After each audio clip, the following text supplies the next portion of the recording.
आज हम एमएसएमई यानी माइक्रो, स्मॉल और मीडियम एंटरप्राइजेज के लिए बिजनेस ग्रोथ के उन मुख्य रणनीतियों पर चर्चा करेंगे जिनसे साधारण इनकम जनरेशन से असली वेल्थ क्रिएशन की ओर बढ़ा जा सकता है। एमएसएमई सेक्टर भारत की अर्थव्यवस्था की रीढ़ है, लेकिन अक्सर ये सिर्फ सर्वाइवल मोड में रहते हैं। इस वीडियो में हम जानेंगे कि कैसे एमएसएमई मालिक अपने बिजनेस को सही दिशा।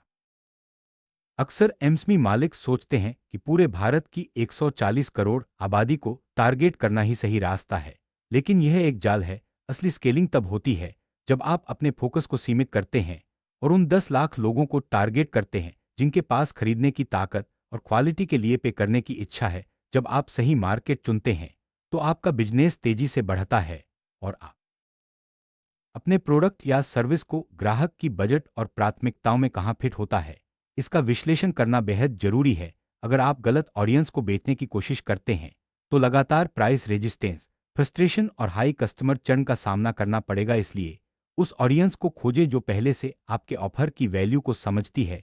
इससे न सिर्फ आपकी सेल्स बढ़ेगी बल्कि ग्राहक एमएसएमई मालिकों को चाहिए कि वे अपने प्रोडक्ट या सर्विस की कीमत सिर्फ लागत के आधार पर न तय करें, बल्कि ग्राहक द्वारा महसूस की गई वैल्यू के हिसाब से प्राइसिंग करें। इसके लिए ब्रांडिंग, क्रेडिबिलिटी और ना कहने की ताकत को बढ़ाना जरूरी है। जब आप अपने स्टैंडर्ड्स पर टिके रहते हैं और उन ग्राहकों को मना कर देते हैं जो आपकी वैल्यू नहीं समझते, तो आपकी पोजीशन और मजबूत समय में सिर्फ अच्छा काम करना काफी नहीं है, प्रोएक्टिव और लगातार मार्केटिंग करना जरूरी है। राजीव के अनुसार मार्केटिंग में अच्छा होना उतना ही जरूरी है जितना कि डिलीवरी की क्वालिटी। एमएसएमई मालिकों को चाहिए कि वे अपने ब्रांड के लिए एक मार्केटिंग अवतार चुनें।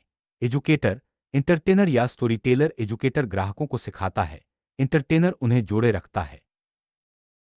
सेल्स एक नंबर गेम है, यानी जितनी ज्यादा कोशिशें उतनी ज्यादा सफलता। एमएसएमई मालिकों को समुराई माइंडसेट अपनाना चाहिए जिसमें रिजेक्शन को मजबूती से झेलना जरूरी है। राजीव कहते हैं, रिजेक्टेड करोड़पति होना बेहतर है बजाय सम्मानित। लेकिन गरीब व्यक्ति के सेल्स में मोटी चमड़ी और लगातार प्रयास ही आपको आगे ले जाते हैं। रिजेक्शन से डरना नहीं बल्कि उसे सीखने और कई एमएसएमई मालिक फ्रीलांसर की तरह काम करते हैं, यानी वे खुद ही सब कुछ करते हैं। लेकिन असली बिजनेस लीडर बनने के लिए जरूरी है कि आप एसओपी यानी स्टैंडर्ड ऑपरेटिंग प्रोसीजर बनाएं और सिस्टम सेटअप करें। ये बोरिंग लेकिन जरूरी काम है जिनसे बिजनेस आपकी रोजमर्रा की दखल के बिना भी चल सकता है। जब सिस्टम्स मजबूत होते हैं तो बिजनेस ऑटोमेटिकली स्केल होता है और आप खुद को बिजनेस में जीत कोई रहस्य नहीं है बल्कि सही नियमों से खेलना है। हर किसी के पीछे भागना बंद करें, मार्केटिंग में लगातार मेहनत करें, सेल्स रिजेक्शन को अपनाएं और ऐसे सिस्टम्स बनाएं